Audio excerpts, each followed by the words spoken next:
Hello everyone! Verily it is your narrator Starman, and I welcome you back to Let's Play Eric the Unready. Well, it is day 3, Monday. We are in a cemetery upon the edge of the Enchanted Forest. This is a very spooky cemetery on the eastern edge of the Enchanted Forest. It is dotted with decrepit gravestones. One particularly large sepulchre, I think I'm saying the right, sepulchre, is nearby, looking like an oversized square bathtub with a lid on it. On the lid you see a newspaper. Well, we get the newspaper, of course. And now read the newspaper. And today's headline, Eric discovers miracle diet. I ate 125 bananas in 2 days and lost 50 pounds, says Eric. Killer earthquake destroys Ulrich's. A very selective earthquake struck Ulrich's House of Torches yesterday. Although no trembles were felt elsewhere in the village, the quake completely leveled Ulrich's establishment. This is the second time in as many months Ulrich has suffered a catastrophic loss. It just goes to show that the gods can strike with pinpoint accuracy, said one religious leader. Ulrich must have pissed them off big time. Psychic predicts minstrel will rise from dead. Leading psychic Phineas the Seer has predicted that the spirit of the late minstrel Elvis Presley will rise from the dead tonight. Presley is buried in the cemetery at the edge of the Enchanted Forest. Phineas is selling tickets to the event, to which he has acquired sole promotional rights. He expects a crowd of several thousand fans who still carry a torch for the late singer. Stunning scientific breakthrough. Scientists have discovered new properties of the roddenberry bush. Long treasured by villagers of the rim counties for its dye, the bush may now enter a period of more widespread popularity. It is now known that eating roddenberries heightens one's sense of direction. While this goes a long way to explain the lack of signposts in rimboard villages, the discovery is expected to be of most interest to explorers of the Great Sara Lee Desert. Personal. Peter, I won't be able to make it this year. Something's come up. Say hi to the kids and tinker for me. Love, Wendy. Help wanted. Crime-fighting Knight of Darkness seeks junior partner. Must be able to climb vertical walls, have good working knowledge of sacred aphorisms, and be willing to answer to the name Boy Wonder. Resumes only to B. Wayne.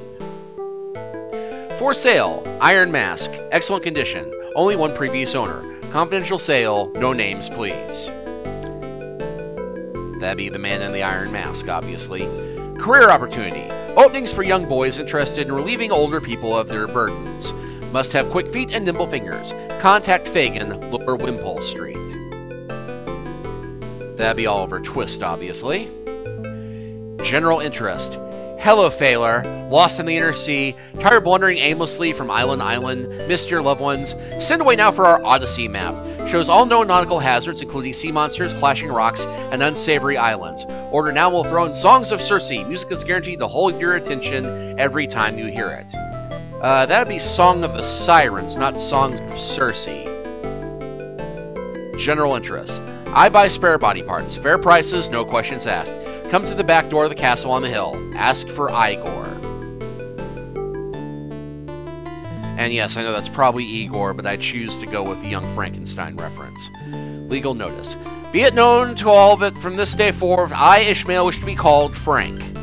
Yeah, Moby Dick. Call me Ishmael.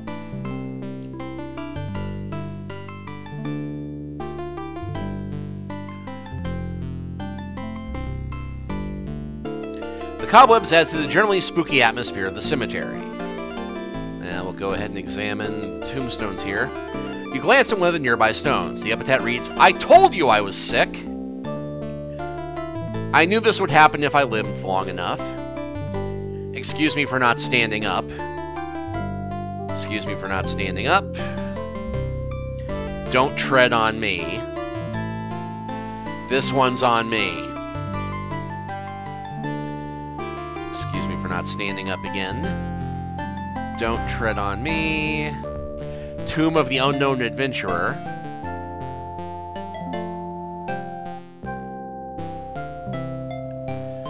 Okay, I think that's enough. And so, Enchanted Forest. You are deep in the heart of the Enchanted Forest. Sinister-looking trees loom all around you, and every time you look away, you could swear you see them changing positions out of the corner of your eye. One tree in particular seems to be regarding you with evil intent, its gnarled roots looking like they're just waiting for an opportunity to trip you up. The way back to the cemetery lies to the east, and the path continues on to the west. The tree roots rise up out of the ground and a precision time move trip you. Now let's go ahead and talk to this tree. Cease thy chicanery, varlet, and let me pass. Ooh, listen to the fancy words. That's a pretty nice trunk you've got there. I'd hate to see any termites get on it. You don't scare me. There are no termites in this world. Look, it's Halley's Comet. Sorry, Halley's Comet isn't due for another 42 years. If I were Sir Lancelot, you'd let me by. I knew Sir Lancelot, I worked with Sir Lancelot, and believe me, you're no Sir Lancelot. Stand aside, I come in the name of the king. I don't care who you come in the name of, leave your love life out of this. Ew. I'm through talking, now it's time for action. And yes, of course, we can. Wonderful, Aborophilia, a new entry for the Merzetsky Museum of Sexual Oddities.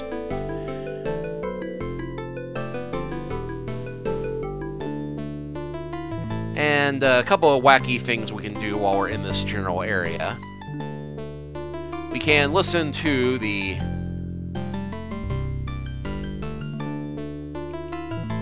It's as silent as... What would be a good metaphor here? I know, it's as silent as something that doesn't make very much noise at all. Yeah, because, you know, silent as the grave. Open graves. On Taurus, the punishment for grave robbing is to switch places with the corpse for a full week. Not only is this unpleasant for the criminal, but after 5 hot days, the neighbors back home get pretty upset as well. Good call. Alright, well... The answer to this is a surprisingly literal pun. Well, not surprising if you're an experienced gamer, but you'll note that the tree roots are listed separately from the tree. The roots are nasty, gnarled old things that look like they are lying in wait to trip you up. Well, we can go ahead and pour root beer on the tree roots. Because it is beer for roots. Get it? The liquid runs down the roots and seeps into the ground at the base of the tree. Suddenly all the roots spring up like the hair on the back of a scared cat. They start to quiver and they begin to weave around drunkenly. A few of the smart ones start singing a song about their dear mother they left back in Ireland. Your score has gone up by 10. Alright, let's go ahead and talk to the tree now. If all your roots are dancing around, why don't you fall over? I don't know, force a habit, maybe? That's a very sad song you're singing. What happened to your mother? My father ran off with a southern magnolia and left her in the larch. It broke her vascular bundle. After that, she just pined away. Don't you get bored standing in one spot for hundreds of years at a time? Now that's a great question. One of the best questions I ever heard. Definitely first rate. Congratulations. Congratulations. Way to go. Goodbye, I've got to haul ash. Alright, now another fun one is let us listen to the roots. Oh, why did I ever leave Ireland, and my sweet dear old mother McCree, and the peat bogs and fields of potatoes that now seem like heaven to me. You squeeze by the weaving roots and head deeper into the forest. Clearing. Having arrived in a clearing at the very center of the forest, an enormous tree grows here, and the wizard's words immediately echo in your mind. The Pitchfork of Damocles is entangled in the leaves of the tallest tree in the Enchanted Forest. Barely able to contain your excitement, you sight up along the tree. High above you, the tree branches into roots. Slowly, even for you, comprehension dawns. The tree is growing upside down. Whatever leaves it has must be underground. At the base of the tree is an unruly pile of branches. The way back into the forest lies to the east. Well, let's go ahead and get the branches. You push aside the pile of branches and discover an ancient trapdoor set into the ground. Let's listen at the trapdoor.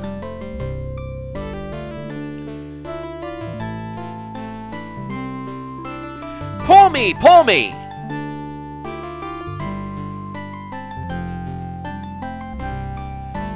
Okay.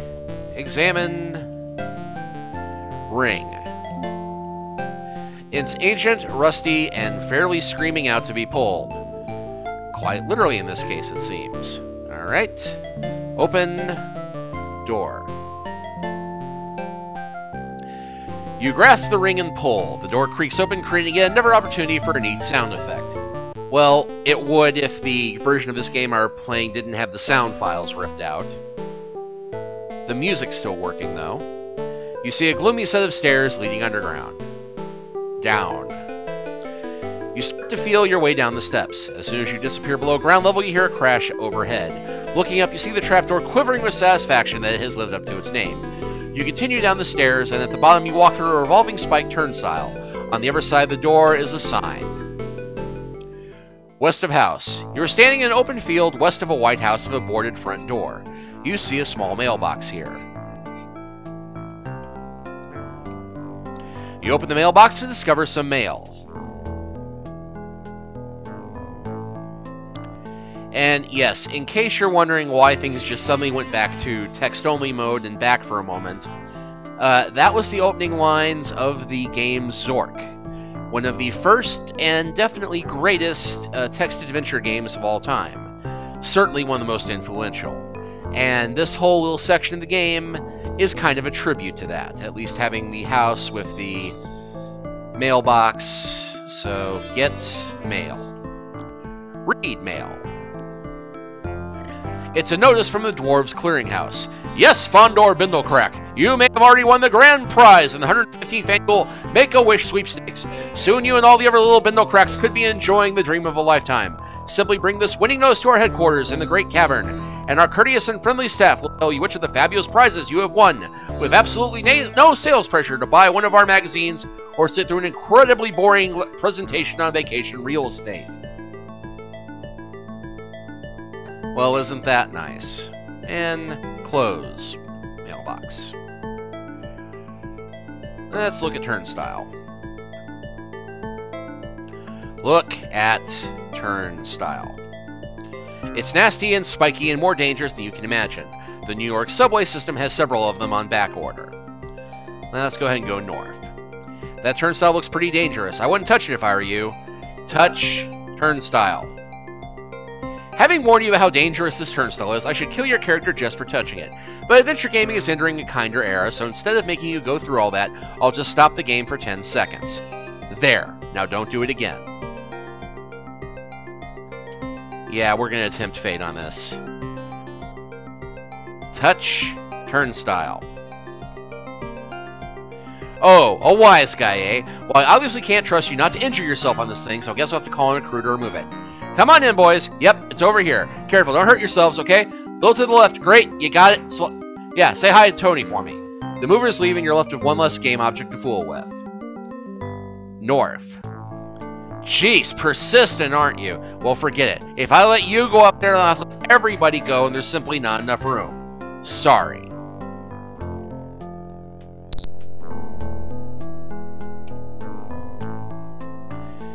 Alright.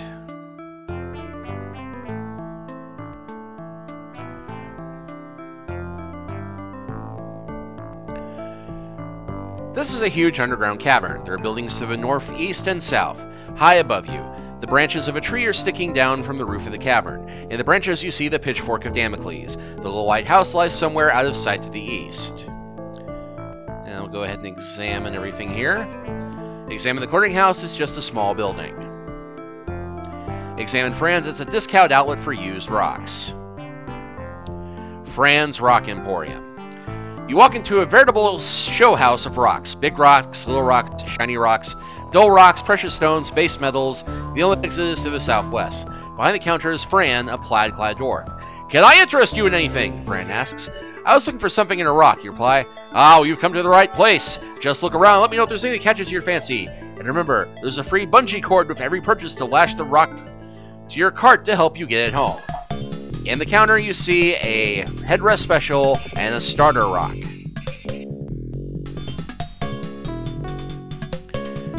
Buy... Of course, I don't have any money, but buy starter rock. Fran says, sure, 20 zoink mints ought to do it. And of course, got a thing for short people, eh? The balloons are purely decorative. They serve no function. They are useless. They have no point. They're without meaning, without purpose, and they've already taken more of your time than they are worth. You can't take the balloons. The signs are more distracting than they are helpful.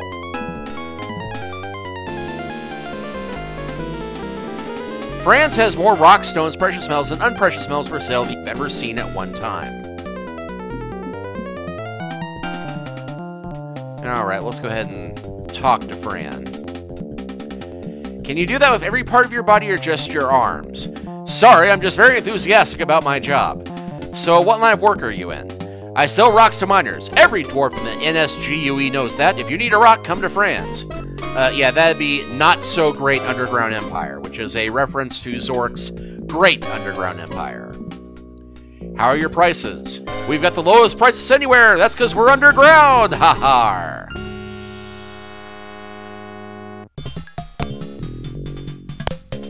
You don't have a cousin named Stan, do you? Nope, no, certainly not. Well, yes, but I don't want to talk about him. That would, of course, be a nod to Stan, the used chip salesman from Monkey Island. I don't have any money, but I really like one of those rocks. Sorry, cash only. Why don't you come back here later? I'll be seeing you.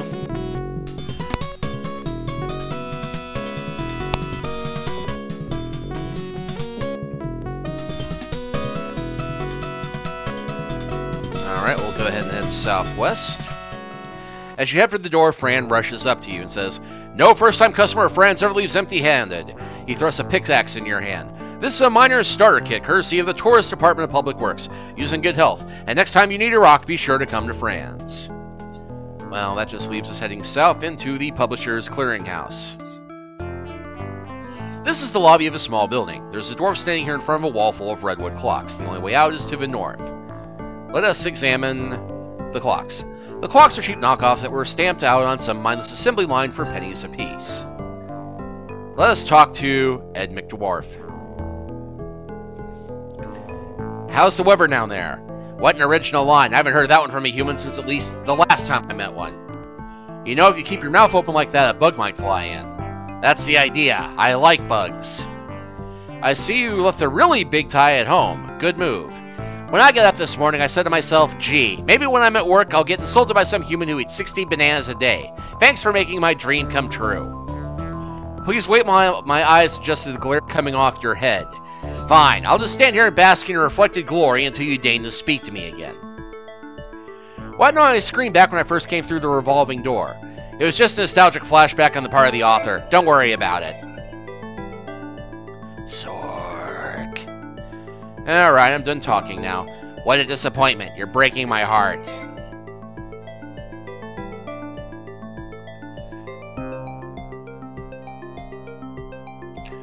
Well, now that we have this pickaxe, I think we can open up the board. You slip the business end of the pickaxe under the board and give it a good heave. The board pops loose and you push it open to one side. So now we can go east.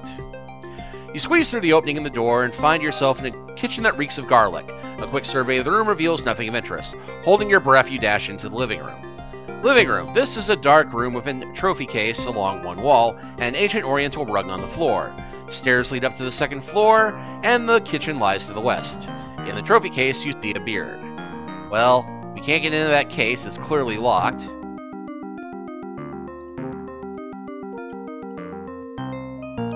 You struggle with the heavy door and manage to raise it a few inches. A muffled voice comes from somewhere down below. "Haven't you people bothered me enough already? Go away!" A frail white arm emerges and hands you a key. Then it disappears in the darkness again and pulls the door shut after it with a decisive bang. Yes, of course, in Zork, you first enter the underground dungeon where you go looking for adventure by lifting up the rug and opening the trapdoor. Apparently somebody down there doesn't want us causing trouble. So, unlock trophy case with key. Get beard. And we'll go ahead and go up to a bedroom. This is a small bedroom on the second floor of the house. There's a pile of bones here that appears to have fallen through a hole in the ceiling that leads to the attic. Search bones. You sift through the pile to discover a driver's license, which you immediately pick up. Look at Driver's license. Okay, examine license. Fondor Bindlecrack, age 437, height 3 foot 6 inches. The picture is of a luxurious beard with what may be a dwarf behind it. They're too long to be dwarven bones, they must be human. The dwarves are all masterpieces by Leonardo da Dwarf. Miniatures, of course.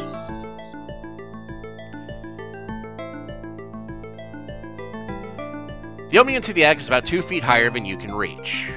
Of course.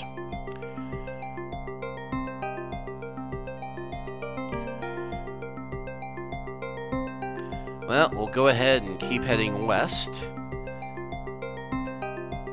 I'll need to wear the beard.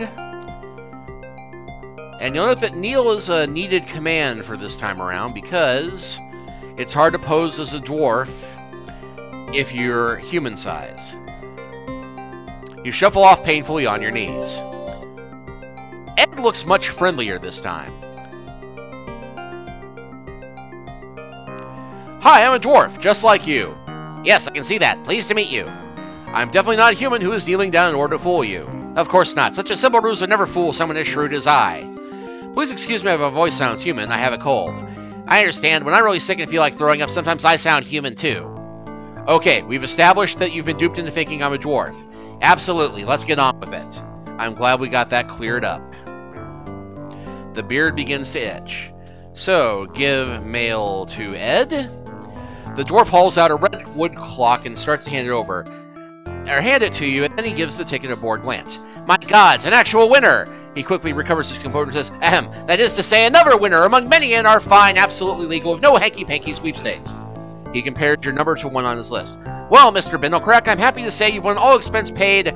He then glanced up at you and said, Oh, I almost forgot. We've been getting some fraudulent claims recently. May I see some sort of ID, please? Give license to Ed. He glances at the license and says, All right, Fondor Bindlecrack, let's see what you've won. It's an all-expenses-paid day at the Magical Dwarves theme park, courtesy of the Magic Construction Company. He then takes you by the arm and walks you out into the Great Cavern. There, like high-speed time-lapse photography, a construction crew builds a huge theme park right before your eyes. The dwarf pats you on the arm and says, Enjoy! He disappears. You're standing in the middle of a crowded carnival. Right next to you is a huge Ferris wheel. Get it? Ferris wheel? Whose cars almost brush the leaves of the tree hanging down from the cavern roof. To the west is a game booth. To the southeast and southwest are rides. Fran's Rock Emporium can still be entered in the northeast, and the Dwarvish Clearinghouse is still visible to the south. And the little white house lies somewhere to the east. One of the seats of the Ferris wheel dangles in front of you. You see a lever here. Now, let's go ahead and pull that lever. You throw the lever and hear a faint click. The beard is really itching. You begin to scratch wildly. Remove beard.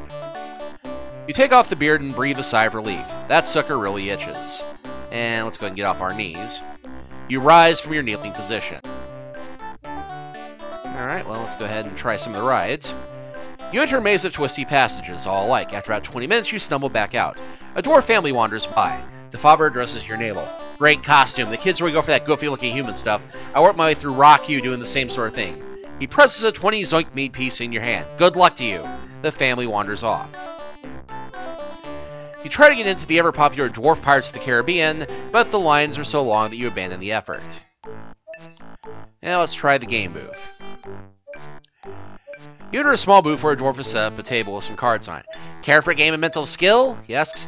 If you win, I'll give you a magic slingshot. If you lose, it costs you nothing. Here's how we play. I deal some cards face down. We'll take turns matching them 2 at a time. If you make a match, you'll get another turn. Watch out, though, because one of the cards is dynamite, which makes you lose your turn. Whoever gets the most matches wins. Ready? I'll go first. And yeah, this is your basic matching memory game, which I'll try and play through this first, and if I don't win, I'll skip ahead to when I do win. Save you a little bit of trouble. Hey. Oh, wait. The drill was the next one over, wasn't it? Oh! Aha, but I know where that stake is.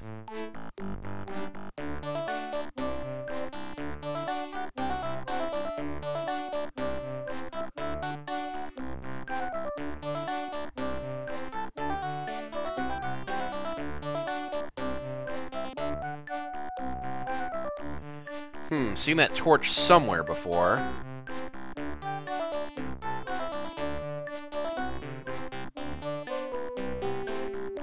think I remember the diamonds cards.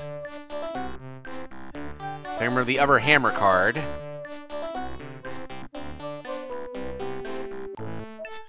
No, wait, the torches were... Ah! Okay, I better start winning in a hurry.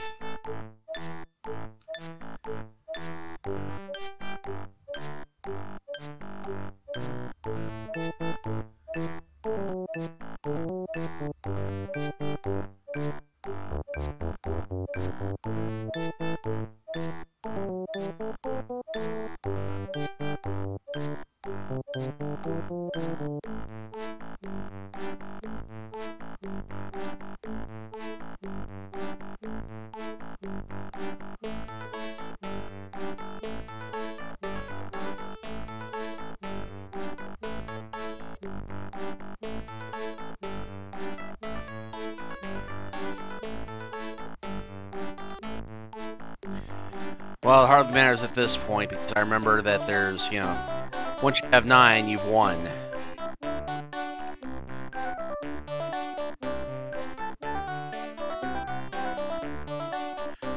You win! 10 pairs of 7. Congratulations, he says. Here's your prize. It's a really great slingshot, but be careful.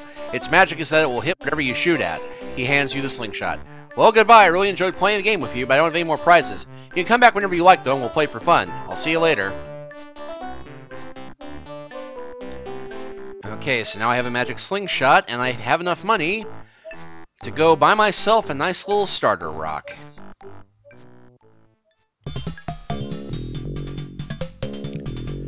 Fran reaches below the counter and hands you a rock about half the size of a dwarf fist. For 20 zoikmids, we have this fine starter rock, and with every sale, a free bungee cord to lash the rock. He stops mid-sentence, looks at first at the diminutive rock and then at the cord. Oh well, he continues, you might as well take the cord anyway, I got a deal on him. Okay, so now we can examine the bungee cord. It has the word bungee-o-matic emblazoned with some fine print written below. Read fine print. Knowing in your heart that only geeks read fine print, you nevertheless look at the small words. Bungee-o-matic, the only magic bungee cord that automatically knows the task you have in mind for it, and expends or contracts as needed. The even smaller print below reads, the Bungee-o-matic has not been tested by any government agency and has not been approved for actual use. The Bungee Market Corporation will not accept liability for any failure, catastrophic or otherwise, of the Bungee-o-matic. Have a nice day. Alright, while we're thinking about it, let's check my list of fun stuff to do.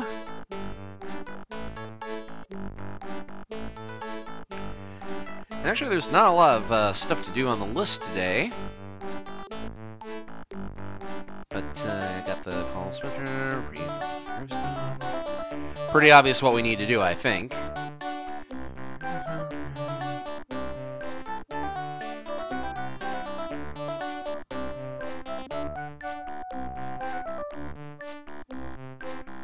Yeah, did that. Yep. Only 2 crazy things we have not done yet.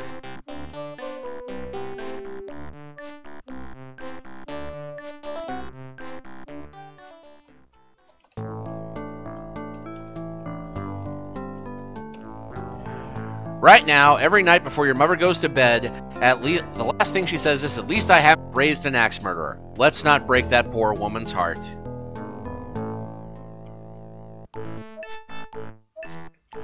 Okay, so let us load our starter rock into Slingshot.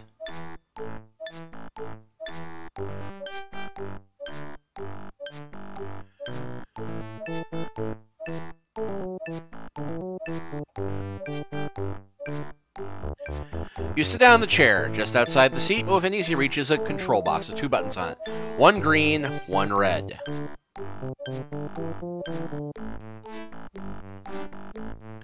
The wheel starts to spin. You climb higher and higher. You're almost to the very top and can see the pitchfork just ahead and above you. Far below, you can see the park out on the cavern floor. You see Fran's Rock Emporium and the Dwarves Clearinghouse. You can even see the lever, although it looks like a matchstick from this height. And let us jump off Ferris wheel. I can fly! I can fly! I can...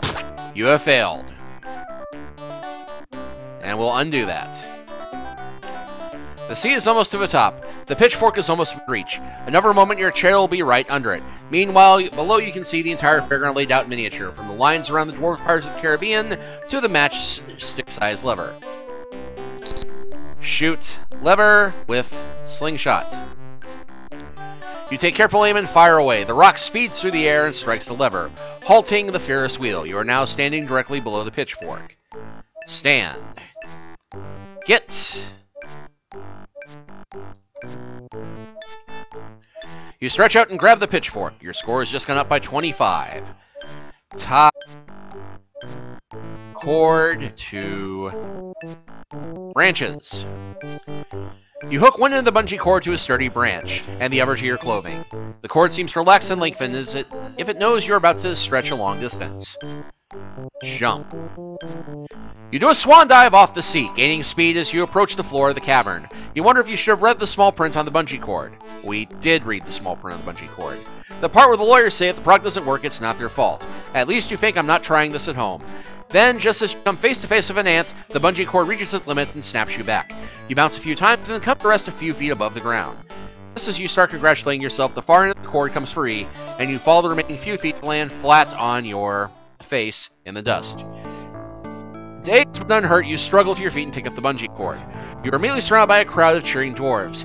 Thank you for removing the dread pitchfork which has been hanging over our heads low this many years. In gratitude, we'd like to give you this rock. The crowd parts and Fran walks up carrying the headrest special. He gives it to you. The crowd dissembles the theme park and then melts away. Well, that leaves us with nothing else to do and nowhere else to go except... well, not here. We actually want to head east. East! Back to the White House. Not the White House, but the White House.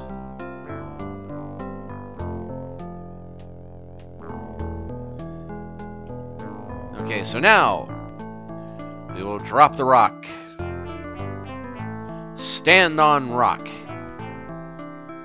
You are in a very dark, dusty room. The ceiling seems to be a stone slab. It is dark enough in here that you are likely to be eaten by a gnu. And just for the heck of it, what is a gnu? You don't need to use the word what in this game. I beg to differ. Time passes. A large gnu lumbers into the room. He gives you a confused look, shrugs his bison-like shoulders, and eats you.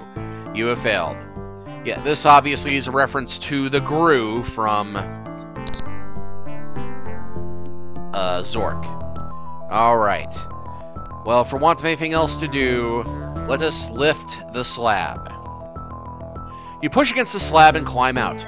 You are in the middle of a graveyard. Mystic types surround the sarcophagus you just climbed out of. They are in the middle of some ritual. They drop their torches in panic and flee. The underbrush catches fire quickly, and the forest starts to vibrate with a low rumble. You recognize the symptoms of a completed quest and do a little fleeing yourself. You run for what seems like hours through the dark forest, tripping and falling over the roots, scattering all your possessions to the four winds. At last you emerge on the other side and collapse in exhaustion on the road. The road near a tavern.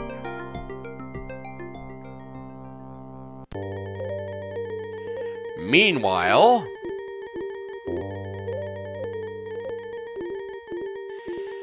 why haven't your men killed Eric yet, Sir Pectoral? Never fear, Your Highness. He has been lucky so far, but he will not elude us for long. But now that our mission is almost complete, Your Majesty, will you not share with me your plans for Taurus once that doddering fool Fudd is out of the way? Gladly, Sir Pectoral. Think of our kingdom as it is today, a provincial backwater with scarcely any social amenities or culture. Firstly, our peasants are crude and uneducated. We need to attract a better class of people to the kingdom, people of refinement and taste. To do so, we must build luxurious dwellings of exquisite grandeur. Suburbs or exquisite grandeur? Next, we must replace the paths and cow trails upon which we now travel with elegant, tree-lined avenues whose classic proportions will be pleasing to the eye. Paved roads. Then we will begin to attract artisans from all over the world. They will come and decorate the walls of our city with the fruits of their artistic genius. Yeah, the HOA really ain't gonna stand for that. As our city grows, we will create a merchant's quarter, where people may come to buy and sell goods. Fine restaurants will open to cater to the international tastes of those who travel here. McDonald's and strip malls? By now, we shall be the crossroads of Taurus. The royal family will move out of this stuffy old castle and into modern accommodations. Commerce will flourish, and the kingdom will be at the height of its glory. 2-story McDonald's!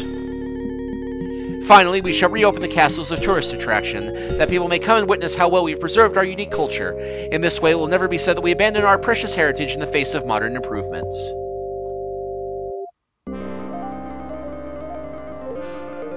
This is my dream, a shining city on the hill, where beauty and culture abound, a place of understated elegance where the arts flourish and every man is a connoisseur. Think on it, Sir Pectoral, and then compare it to the squalor in which we now live. I like the squalor. Listen well, Sir Pectoral. All that stands in the way of this glorious future is that meddlesome Sir Eric. Find him, Pectoral. Find him and kill him, lest we be doomed to our current way of life forever.